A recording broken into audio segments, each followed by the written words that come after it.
chance to hear Paul McCartney deliver a PowerPoint on creativity. They want to hear the story of how he wrote Hey Jude.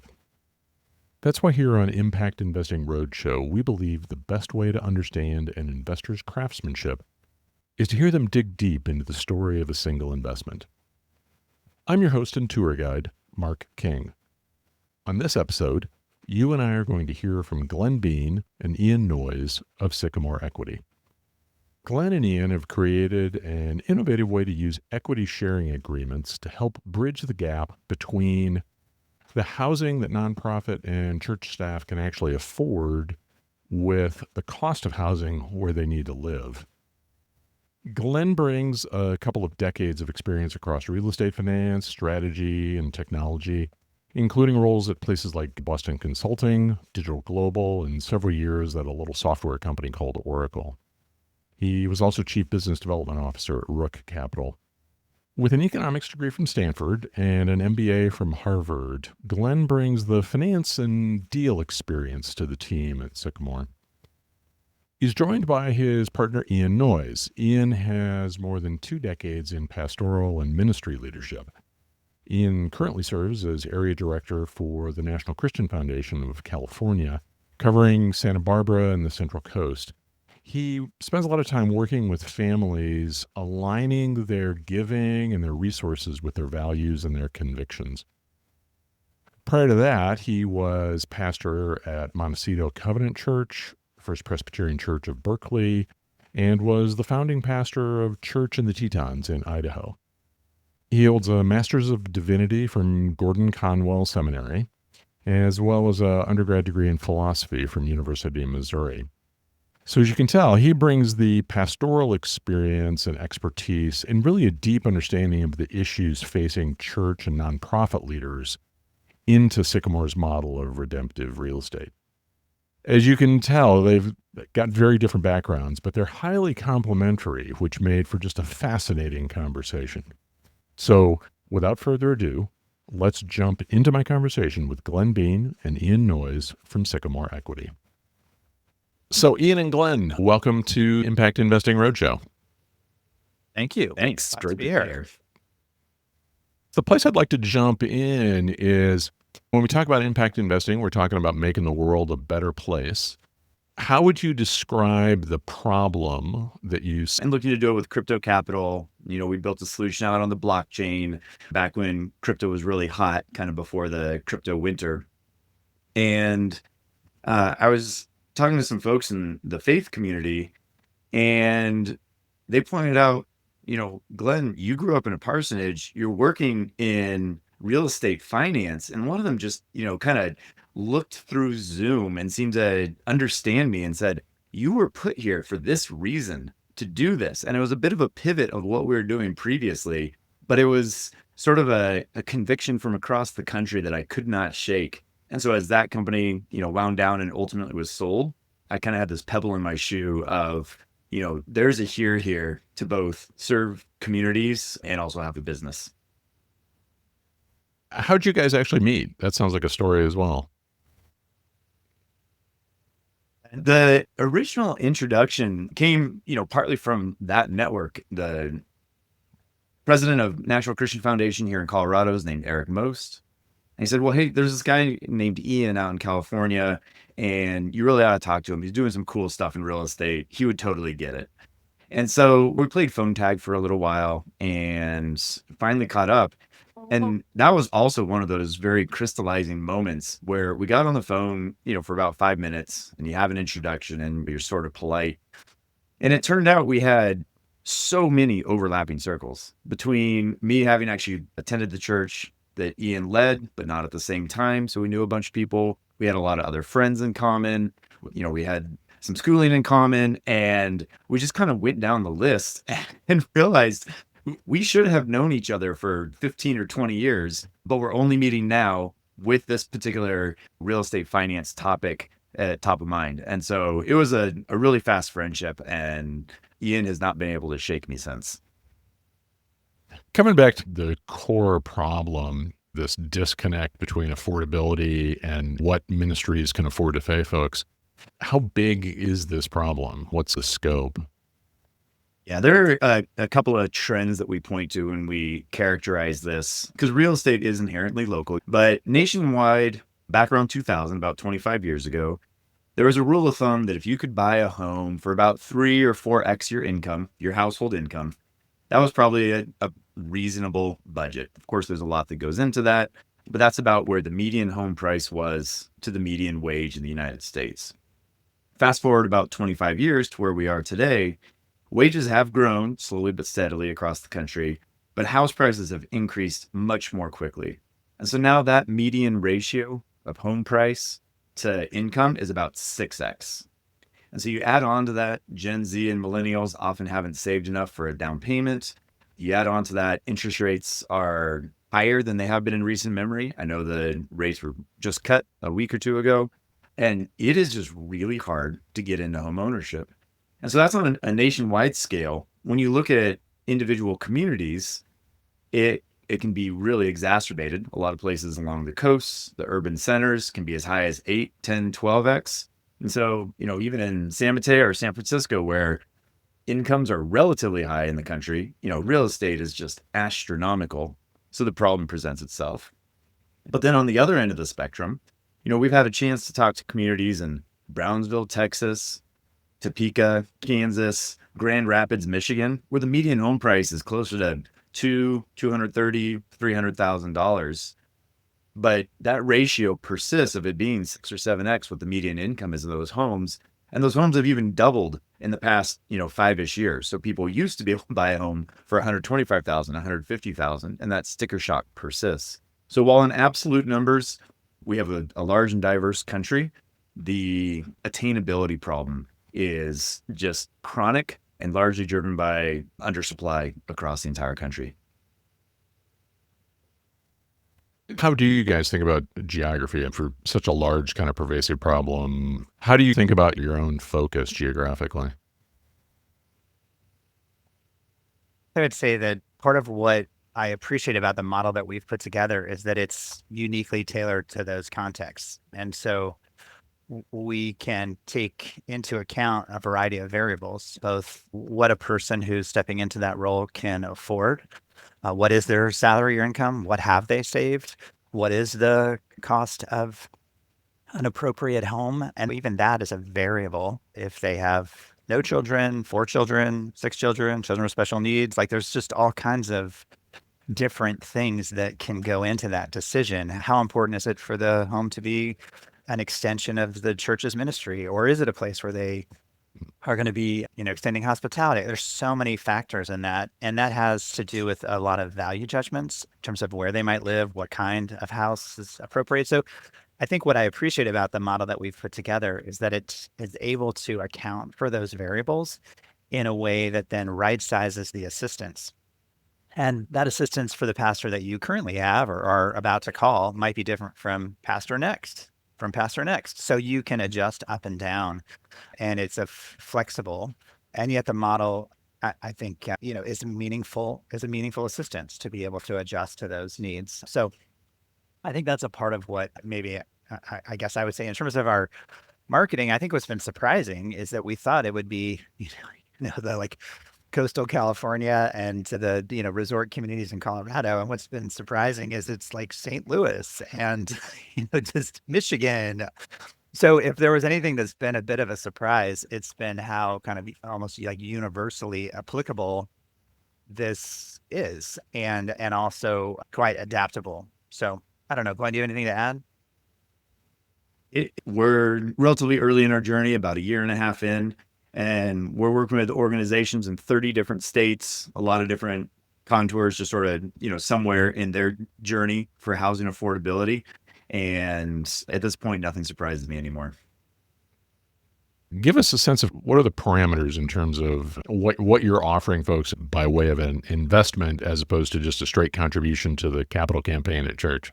Well, and that's one of the key distinctions. And a number of times we do have incredibly generous folks who say, hey, I just want to make a gift. And there are ways to do that. And that is, we would never discourage someone from doing that, considering tax implications, how high you can go, et cetera. But one of the reasons to go with a shared equity approach There are a couple of items. One, it's a new and emerging asset class. Home equity agreements in the past decade or so have increased in popularity. Now, they're still a relatively small part of the housing finance ecosystem compared to traditional mortgages that get rolled into mortgage-backed securities. But there are a number of providers that are securitizing them. There's a ratings methodology. There's a whole formal framework that's saying, a little bit of innovation in housing finance will go a long way to addressing some of the friction in the American housing market. And so that was a first insight was, man, we have this chronic problem. We have charitable capital that we can put to work, and we have this, emerging asset class that can be a real Swiss Army knife to benefit people. So part of what we do is just putting that all together. And in simple terms, the capital comes in at purchase. It extends the down payment for the home buyer. So the home buyer usually brings 5 to 10%. The capital gets them at least over the mortgage insurance hump, which is a huge savings, but ultimately digs into that mortgage so that the monthly payment is appropriate for the income for the household of the person that we're trying to serve. It's typically a 10 to 30% investment. And then what's really nice for the organization or the investors or both is when that money is paid back upon refinance or sale, it can go back and sort of build a mini housing endowment fund. And it's a security that appreciates at exactly the pace of real estate inflation in your community. And so that's an asset that is hard to necessarily peg to in a more traditional sense. And it's the exact pain point that all these organizations have. And so if you have an organization that's thinking 5, 10, 50 years, 100 years out, and thinking about sustainability and perpetuity, building up this capital reserve for this purpose can be incredibly valuable. You mentioned the percentage of the home value, the loan to value aspect of it. But how do you think in terms of size in absolute terms, and what are the return expectations that you might have for a shared equity product like this? Yep. The smallest investment we've made is $53,000. The biggest we've made in a single home, the biggest will be just south of 800,000. But those are kind of the extremes in the bell curve. It's typically 150 to 250,000 per home, which fits usually in that range of 10 to 30%. We typically target between 3 and 9% IRRs, which is this balance of returning principal and appreciating the base, competing with some of the other relatively low risk assets that are out there. We have a little bit of research on risk return, stability of real estate, et cetera, but also not being so onerous to the home buyer that it's a source of financing that would be, just a little bit better than credit card debt, as an example. Part of this is putting the pieces together so that everybody involved, the organization, the investor, and the home buyer can share in that value creation. I might add that as we've been doing this, particularly, I live in California, so we've sort of been joking internally that we've coming to call it like the California deal. We've done this one several times where, in a lot of the coastal communities, an average home is 1.2 million. Somebody has 5 or 10%, and the church and people qualify for a little over half of that mortgage. So it ends up being a $500,000 investment. We've probably done that one. We've done that deal multiple times to the point at which we might just start branding it the California program. Describe the three-party aspect of this transaction. Is it a three-party transaction? Help me kind of figure out who's sitting in what seats. Having spent a few years in a parsonage myself, the church has arguably been in housing for decades, centuries, maybe even millennia. Some of the original tax benefits for ministers go back hundreds of years. So in some regards, this is not brand new. When we really wanted to confirm we were chasing something that was a valid pain point and needed to be addressed, we went on a listening tour across a number of churches and organizations, and we asked them about exactly that. And what do you think about this parsonage model? Because the church owns it. They often just own it outright. It's often low or zero rent, and it's just sitting right next to the church property. What could be better? Well, on the church side, we heard, man, we have this underutilized property. It's a hassle to be a property manager. We don't like changing the light bulbs or, helping out with whatever. And now it needs a new roof, and we have to, address that issue. And so on average, the church wasn't excited about having a parsonage. But then for folks who lived in a parsonage, there were a lot of shortcomings. Yes, the rent may be cheap, but you're not building equity. You don't necessarily live where you want, whether it's the school district, or even the type of product that you have. We heard stories where it's the same home, but are they empty nesters, a single person, or a young family? Oftentimes they have very different needs. And even living on or near church property and having people sort of look in your windows and that sense of expectation, how much vacation you taking, when do you get home at night? It didn't feel like arm's length to have a place for rest and respite from your day-to-day work that a lot of other professionals or just anybody who has a job, would expect. And so I think that was part of the nudge of, if we could make effectively this virtual parsonage, something that would exist in the community at the right time for the right person and still have a lot of those financial benefits, but not be constrained to this piece of brick and mortar that has been part of the church's legacy for the past 90 years, there'd be a lot of upside. I think one of the things about this, both from the pastor side of it and from the organizational side, there are a lot of just challenging conversations that you're having as a pastor, and to have your house be a challenging conversation if you would like to renovate the bathroom, and you're devoting leadership time to helping to figure this stuff out, it can be challenging. But then I think also, and this may be getting ahead of it, but when things unwind, you structure these things in ways that you hope it all goes well.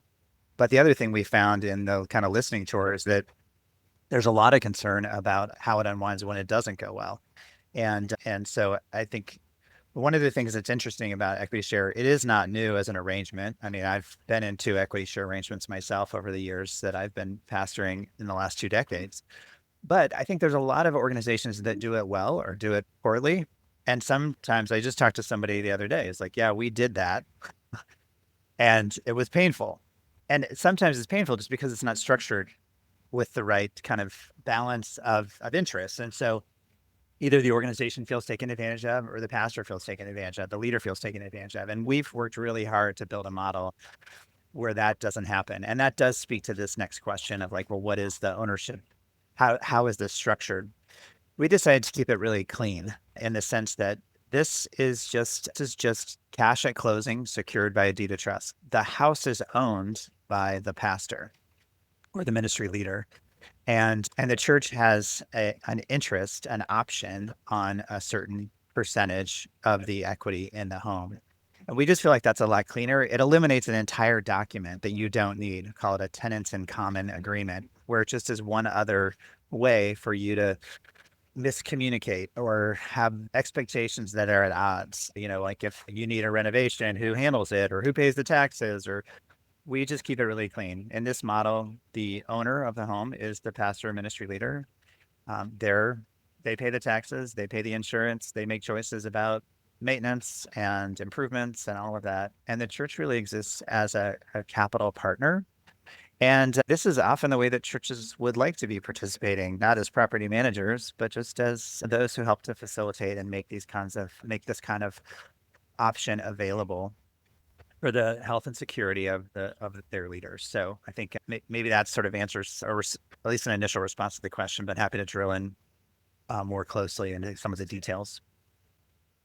I'd love to hear more about how you structure the option. Is it a dollar option, market value option? Give me a little bit of the economics. Yeah. So the option agreement, our most common is that it's sort of a 1-for-1.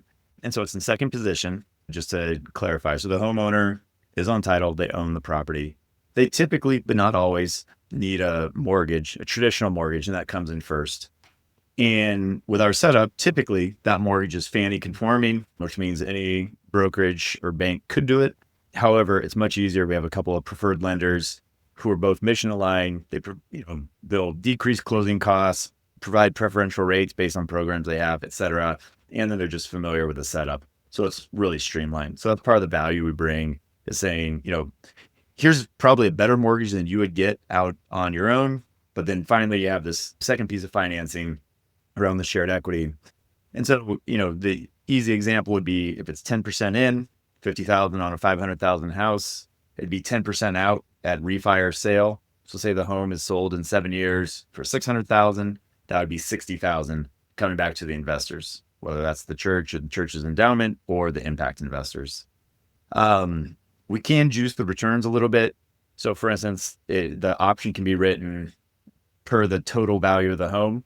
10% in at purchase is worth, say, 12% out. So in that example, it'd be 72,000 in returns instead of 60,000. It could be 1.5. So that's the investment factor that we apply to it.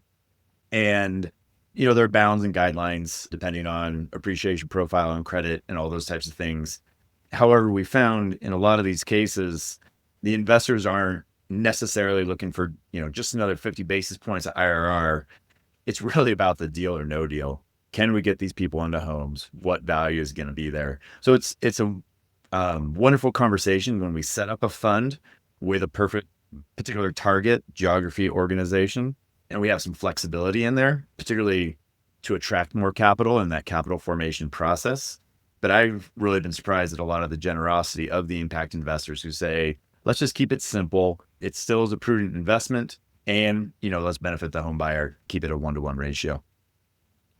With that, let's dive into a specific example of how this works. What would you like to talk about in terms of a typical or illustrative deal that you guys have done? As we were thinking about a particular scenario, I think in some ways we'd maybe love to talk through the California deal. And it was also one of our earliest ones, but it is become somewhat characteristic in a lot of ways. And it also, I think, puts on display a variety of a number of the kind of variables that can go into this. So we were approached by a pastor in the Central Coast region who was fairly new to the church, had moved to the church a couple of years ago. They were renting a home. They actually really liked the home and were really renting it at below market with a family kind of in the church. And so we had kind of favorable rates. But then the situation for this family changed and they wanted to sell the home. And then the prospect of going out on the open market was a bit daunting in terms of what else they could find to rent. And it also seemed like maybe this was an opportunity for them to purchase and really a desire to put down roots in this community. The church also had a desire to help them stabilize and didn't want them kind of bouncing from rental to rental. And so in that situation, it became an opportunity to actually purchase the home that they had been renting. And when we started to put that together, this particular couple had $100,000 that they had saved toward the potential purchase of the home. But the value of the home was $1.2 million, which I know maybe sounds significantly bigger than a lot of places in the US, but in the Central Coast, it's a very modest home. And in this particular case, they could have put $100,000 down and tried to apply for a $1.1 million mortgage, and they would have been denied. They didn't qualify for that larger mortgage. The salary that was appropriate for the church to pay them and that they had agreed to would not have sustained that kind of a mortgage. And so what we do is kind of step into that situation and say, well, what do you qualify for? Here's how much you have to put down. In this case, they qualified for $600,000, which left a $500,000 gap. And I think, initially this was somewhat daunting for them and the congregation. But as we stepped in and started to do some education around how to engage donors, and also one of the innovations we bring is the ability to aggregate a variety of sources of capital. So in this case, to make up that gap, there was an appeal to the congregation and education about the various ways that they could support this. And so a number of individuals, I think it was around 20, decided to contribute funds to the church for a designated pastor housing assistance fund. So they made gifts to the church. In total, those 20 individuals, that was about 200,000 came from that source. And this is, they get a tax deduction from their gift to the church. It's owned by the church. It's mobilized by the church, and the church is now the investor. There were another 4 or 5 individuals, I think, who put money aside from their donor advised fund balances that they had in their DAFs, and they contributed that portion. So, and that came to another about 200,000. And then there was one individual who was happened to be a personal friend of the pastor, didn't even go to the church, lived in a different city, but put 100,000 of a self-directed IRA toward this deal. Mm-hmm. And all of these sources of capital then go into an LLC, the church, Central Coast Church Housing LLC. It had a different name, but yeah, it's just an LLC. And then the LLC is the investor in the property. And so that's kind of how the deal is structured. And then when it unwinds upon refi or sale, all those initial pathways get retraced. The church gets their interest back plus appreciation. The donor advised fund holders get theirs plus appreciation to either re-grant or deploy for pastor next.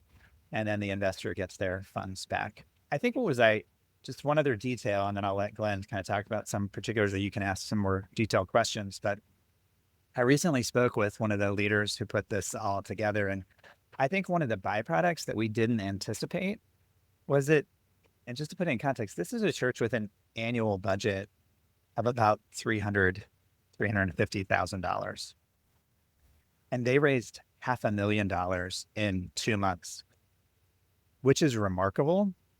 It also shows how sometimes we don't even understand. Churches don't always understand the passion of their congregants and their ability to step into a compelling vision. And here's the remarkable thing. I think this experience actually increased the confidence of the church to be able to step into their future. So it was not just about helping their pastor get into a home. It was about the church recognizing that they could do far more than they even had initially envisioned. And it just became an occasion to kind of, just have a real life example of a prayer that they had prayed, would you do immeasurably more than all we can ask or even imagine? I think they experienced it firsthand, and it became really a wonderful unifying experience for the church to not only stabilize a family that they wanted to get behind, but also position them for a future ministry that they now started to have bigger, bolder visions, even for their community. So anyway, I'll leave it at that. Feel free to ask some more. It is interesting to think about almost a cultural byproduct in a congregation to take on a big project like that and stretch beyond themselves. Rewinding slightly, how did they connect with you, or did you find them? To be completely candid, this was a personal connection, a colleague who attended this. And so they just knew what we were doing and they caught wind of it and were like, hey, can you do that for my church? And but what's been interesting too, is we haven't really done a lot of I don't think we've really done any big marketing ploy or plan. It's been mostly word of mouth, and that has, it's kept us busy. Well, we'd like to grow more and faster. Absolutely. But at the same time, I think it's been more of that kind of steady stream of just like, wow, this really changed the trajectory of our family's life and of our church. And like, it just hits so many different things that individual has probably introduced us to, I don't know, a dozen more, just because it's been such a profoundly impactful shift in their life and the church's life. So, yeah. I can only imagine the positive word of mouth. Coming back to the pervasiveness of the problem and kind of the connectedness of the people you're serving. This is exactly the kind of stuff they talk about probably when they're by themselves. I can imagine it spreading like wildfire. So after you were aware of the situation, tell me about the different pieces of evaluating it. What are the different components of kind of an underwriting that would go into making the decision to go ahead? Yeah. So we've got a couple of pieces in the underwriting process, some of which are traditional and some of which are bespoke to us. And so first and foremost, part of it is partnering with some of our lending partners who do the full underwriting process. However, they're particularly focused on the monthly payments, the creditworthiness of the individual. What's your income, debt to income ratio, credit score, all the metrics that anyone would think about in consumer loans, particularly housing finance. On our side, because we have an option on the equity of the asset itself, we're more interested in the value of the asset, the ability to appreciate where it's located. Are we getting a good market price? And so we do have an appraisal process and just, make sure that the transaction is going wisely. This one in particular, we're about a year in and it's actually up over 10% just on the year, which on the one hand is great for the investors. And on the other hand, just speaks to some of the timing and trying to get into this home a year later would have been that much harder. But in addition, we do underwrite the individual, sometimes for the charitable, to mobilize the impact dollars. If it's in a donor advised fund or a foundation, the individual has to qualify to a certain set of criteria. And then the final thing we do is a fund design exercise that I mentioned a little bit before, where we walk the investors through and say, this is the investment profile. There's a whole education, but there's also a bit of a philosophical conversation. What are we trying to accomplish here? And there are a couple of things at the margins of, how do you want these terms to play out? Who's going to be eligible for this? How long is this money outstanding? That can be a little bit of a journey. This one was kind of fun in that one of the people who's on the leadership team and the finance committee also had a PhD in chemistry. And so he came back with a bunch of Monte Carlo simulations of, how this asset may or may not progress in a random walk over time. And, it's just this beautiful MATLAB output that nobody in finance uses, but it's, statistically accurate. Fortunately, I'm also a little bit of a finance geek myself. And so I walked him through it, pointed out where a few of his assumptions were off, but even that engendered a lot of trust to meet him where he was. And then the other people on the committee did not have PhDs in chemistry. And so when he kind of had all of his questions answered, everybody else was comfortable too. That's a classic kind of church committee story. You mentioned, particularly for the donor advised funds, there's kind of I forget the phrase you use, like a values or kind of missional screening. I'm assuming that's not like a spirituality litmus test, but maybe double click on that a little bit and talk about what's involved in that aspect of using charitable dollars as part of the capital stack. Yeah, it is not a litmus test in the sense that, one, that can be really hard to nail down, and two, we follow a lot of the fair lending guidelines in general, and that's not a process that's allowed. However, what is allowed is looking at someone's employment. So if they're working for a 501c3, we say, good enough. That organization made a hiring decision. And so by virtue of employment, this person is eligible. And then we do have other criteria that we can rely on, whether it's income or addressing formal socioeconomic or racial injustices. That takes significantly more sort of write-up and justification, but can also just be incredibly powerful when it is, putting your thumb on the scale to provide financing to individuals who may not have it elsewise. There's a whole corpus of, regulatory effort to address those finance deserts. By and large, the clearest and the one that we use most often is eligibility by employment. Might be good at this point too to say that Sycamore Equity Management is the company, but there is also Sycamore Foundation that runs in parallel to Sycamore Equity, which is what is the vehicle through which charitable funds from donor advised funds can be mobilized for this purpose. So in this case, just to be very clear about the pathway, it would be a grant from a particular donor advised fund to Sycamore Foundation for the purpose of this investment. Sycamore Foundation then is the actual entity that makes the investment in the property. Similar to, if you're familiar with Impact Foundation, it's a very similar structure. In fact, we consulted with them and proceeded with this model, really with really wonderful support and encouragement from the folks at Impact Foundation and a number of referrals from the Impact Foundation. So we're really grateful for that relationship and partnership. But I just want to be clear about that structure because that can sometimes be confusing. Tell me a little bit more about kind of how you guys divvy up and do the work. Is one of you more the finance guy and dives into the numbers? Is somebody the pastor, ministry leader, interview expert? Ian is the visionary. He is the person out front who is capturing attention and hearts and minds. And in this particular case, he was driving up and down the coast, meeting with people, sharing that, being incredibly relational in just a way that he's so uniquely gifted. And then when it comes to operations, finance, contracts, and sifting through the couple hundred pages of paperwork, I get really excited about that. Of course, we are both very familiar with each other's work, but that's kind of our areas of specialty.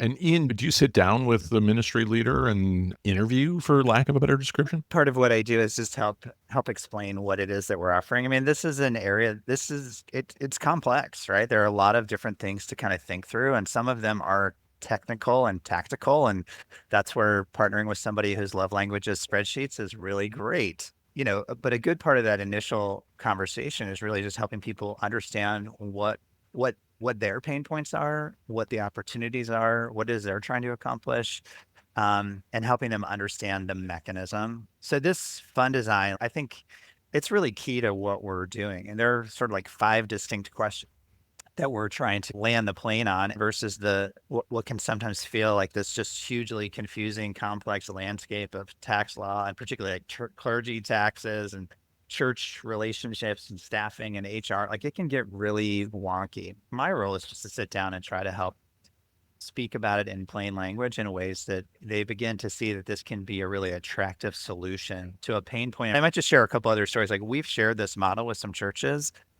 and I love this because we've shared this model with churches. They've said, "Thank you very much. We'll take it from here." And then they go on their journey for a year, and lo and behold, they call us back and say, "Hey, can you help us do this?"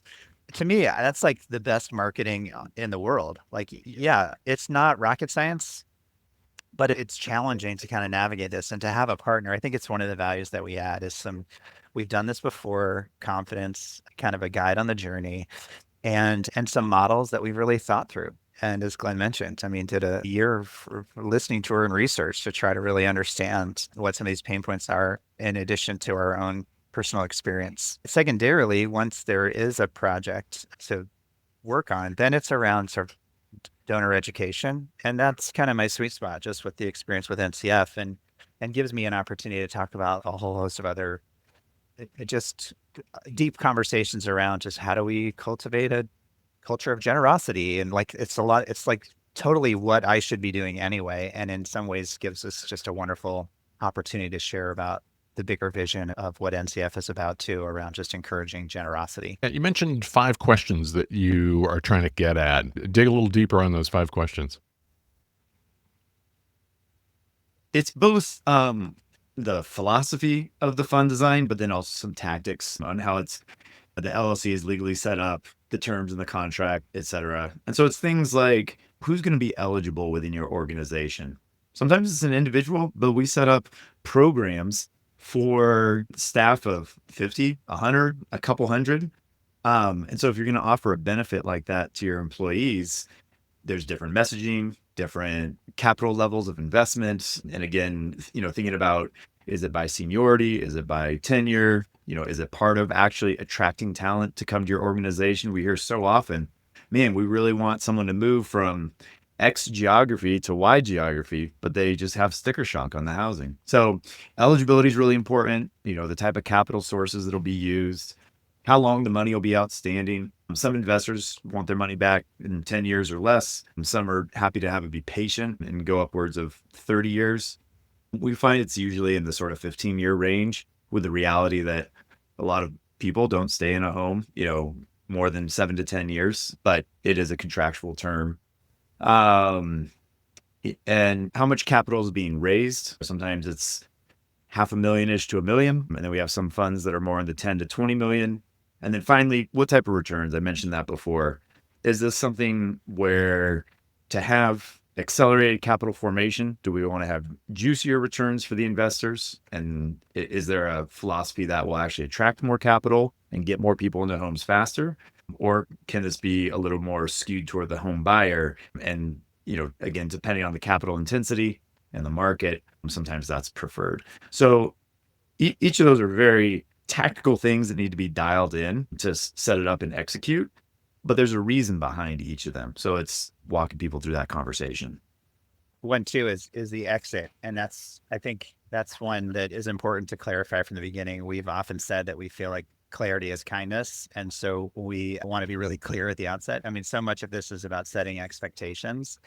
And I think even in the listening tour, some of the reasons why people had bad feelings about previous experience was that, the pastor or ministry leader might have thought that something was a gift and the organization thought it was an investment. And it's like, that's a pretty important distinction. So we try to be really clear up front, and how this unwinds is important to be clear about. So our typical starting point is 6 months upon departure, but we certainly have churches that want to provide a longer term, and they can always even adjust that and be more generous if there's a school year or something else with transition. I mean, I don't know a lot of churches that call the next pastor within a year anyway. So to let that money kind of, unwind slowly so that the ministry leader can move on and transition in a way that's healthy and appropriate. So those are some of the terms. And we just like to, again, clear it all up at the front end so that there's just engender a lot of goodwill and clarity. So I'll double down on Ian's comment. I've been blown away on the number of handshakes or sort of misunderstandings in the space that we continue to hear about, but definitely heard about ramping it up. Anywhere from 50, 100. The biggest was a $500,000 mistake of, oh, I thought that was a gift. And then, the trustees or whoever the finance committee is says, no, it was never intended to be a gift. It was, this type of loan or this type of whatever. And now you have somewhere between bad feelings, this can be 5 or 10 years into tenure, bad feelings to financial devastation to it is just a mess. And especially as you have a next generation of leaders often coming in and it is ambiguous. It causes just a lot of pain and swirl. And it's almost not even about the dollars. It's just about why didn't we document this properly in the first place? And so anyhow, maybe some of those mistakes are in flight and we can't do anything about it. But for every organization we work with, it's crystal clear to all parties involved. Yeah. I can imagine I didn't understand can very quickly become you misled me, which is not a healthy conversation to have. I wanted to come back to one thing just in terms of the different questions in terms of return expectations. And you mentioned having potentially the equation tilted towards the ministry leader building equity faster. Have you had folks that have given like a 0.8 or 0.9 multiple where they're anticipating losing or not sharing pro rata and then having the ministry leader at a multiplier greater than 1? That gets messy for 2 reasons. And so while it is possible, we haven't done one and we advise against it. Reason number 1 is when there's a transfer of capital like that, it needs to be accounted for as income. And I am not a tax professional and this is not tax advice, but if money transfers to an individual from an organization, they're meant to pay taxes on it. So they could potentially be in violation of IRS terms and potentially have fees accrue or just be filing their taxes wrong, which is part of what we do is do it with excellence and, conform to the laws and guidelines. So it just is messy. It's a hassle. And it's something people have to be mindful of. So why would you put yourself in that position? The second issue is if money is coming from donor advised funds, it needs to be a prudent investment with a reasonable expectation of return. And it is harder to argue that it's a reasonable investment if by definition you're setting yourself up to get less back. It's not impossible, but it is a much harder argument to make. So if the charitable capital is involved, that's something we really steer clear of. I love the creativity. There are no rules against generosity via other channels. There are plenty of ways to achieve that outcome, just not by this. And so we're also happy to talk people through, if that's what you want in the end and even defer some of those taxes, et cetera, that can be a huge benefit. We're happy to, as not tax advisors, give general guidelines and encourage people to talk to their tax professionals. When somebody comes to you and generally meets your guidelines, I mean, you have a kind of general understanding of who they are and what they do, and they have the need. Do you give them specific tasks or milestones to go work on to indicate seriousness to you? Is that a screening technique you use? We've got a playbook at this point of, here's what you need to do and when. And I think a lot of people see that roadmap or those recommendations, even in the fund design process. What do most other people do? And we can coach people and say, hey, this is the best way to do it. This is the timeline by which you need to do it. So that's there. And I'd say, man, if you are calling someone to a new role and they need to have a home in 30 to 60 days, there's often a lot of motivation to get something done. So it hasn't been too big of a challenge when organizations are leaned in. Talk a little bit about the partnership that you have with mortgage lenders and banks. One of the values that I think we are able to bring to the table is some partnerships with the primary mortgages.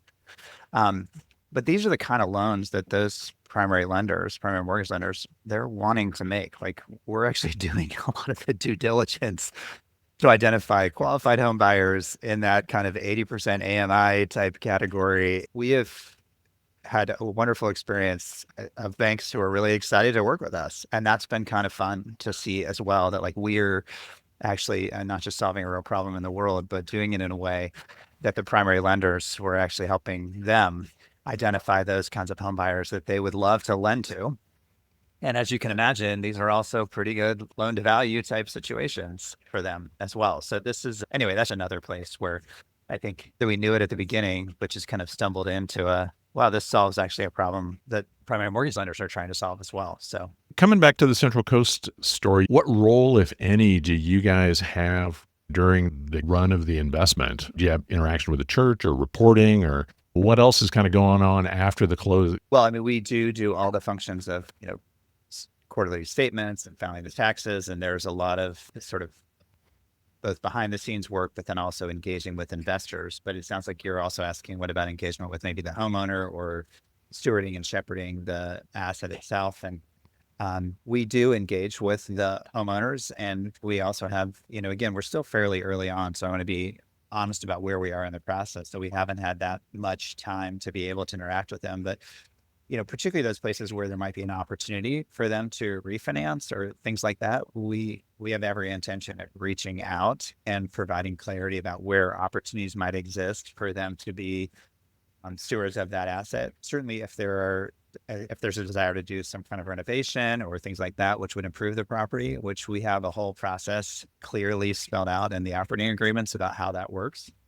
We would consult and make sure that investment is a prudent investment, and that they also, again, setting right expectations that if they want to import Italian tile, that doesn't mean they get a benefit for the full cost of that. But like, what would an appropriate bathroom remodel cost and look like? And so, I mean, there's some ongoing consultation that we want to support support the investment kind of along the way. On all fronts, and we're always available for phone calls in addition. But I don't know, Glenn, do you have some other things you want to maybe speak to about that process? Well, there's one feature we're looking to roll out soon. I'm kind of excited about this one. As rates come down in general and people build equity in general and pay down their principal, on average, you can imagine, hey, it might be a good time to refi. But we've got one mortgage partner who did something so cool. They built out an AI tool that'll take the specific parameters of a specific deal, the market they're in, the size of their mortgage, their credit score, all these things that we already have. And it uses AI to ping multiple lenders every month and say, are you in the money or not? And by how much? And so it's a much more tailored experience.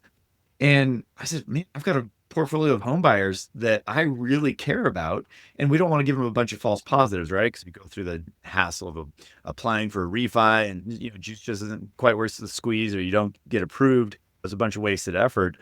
And he's like, yeah, let's put them in the hopper and just do it. And so if we can provide those types of services, just for free on top, and sort of everybody involved wins, that's really exciting. So that's an innovation we've been working on this week. And I'm hoping there'll be a lot more to come.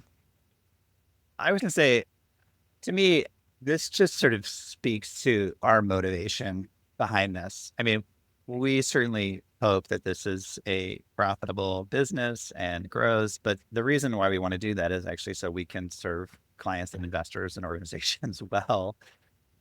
But our primary motivation is to solve a problem that feels solvable. And so we are looking not just for I'd say primarily, we're actually motivated by where we can add value to this chain of interactions, right? Like, we want to add value at every stage, both helping churches on the very front end develop a program that's meaningful for the long term and balances equitably the various interests. We want to operate with excellence and add value in just the excellent execution of that plan. We want to add value in supporting the donors, both to the organization itself or donors who have donor advised funds that they may want to deploy, or investment accounts that they may want to deploy. And we want to add value to the homeowners as they own those assets and seek to grow them and steward them, and to the investors as they seek to manage their ongoing portfolio and interest and add value at the unwind stage so that everyone still feels good at the end. I mean, this is really a desire to see a value chain across the board. And that just speaks to our motivation. Where do these deals typically fall apart? I'd say 1 in 10 staff members say, I just can't wrap my head around my home financing being tied to my employment or having my employer as part of that. And they'll look at it on paper and say, financially, yeah, maybe this is too good to be true.